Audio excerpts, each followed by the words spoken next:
শুনেছি মেয়েদের নাকি নিজের বাড়ি বলতে কিছু হয় না। জানো, আমার খুব ইচ্ছে আমার একটা নিজের বাড়ি হবে, একান্তই নিজে।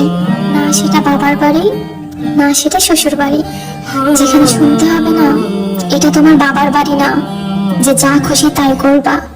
আর যেখানে শুনতে হবে না এটা তোর বাবার বাড়ি, শ্বশুর বাড়ি গেলে যা খুশি তাই করিস। যে বাড়িটা হবে একান্তই আমার। দিন শেষে মনকে যেন এটা বলে স্বস্তি দিতে পারি যে আমার একটা নিজের বাড়ি আছে, মাথা গোজার মতো একটা জায়গা আছে।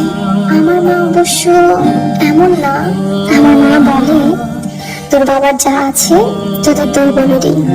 কিন্তু বাবার বাসা কি আর নিজের বাসা হয়?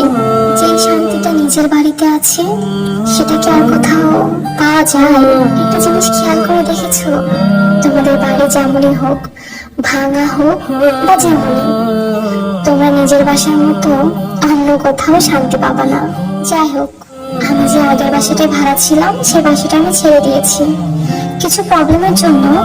নতুন বাসায় উঠেছি, তার জন্য কিছু ফ্যান লাগতো, সো ফ্যান ট্যান কিনে আমি চলে যাবো এখন বাসায়। বাসাটা আমার ভীষণ পছন্দ হয়েছে।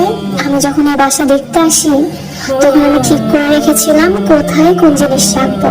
আমি অবশ্য খুব একটা সাংসারিক মেয়ে না, বলতে পারো ছন্ন ছাড়া। সঠিক জায়গায় সঠিক জিনিসটা রাখতে পারি না, তাতে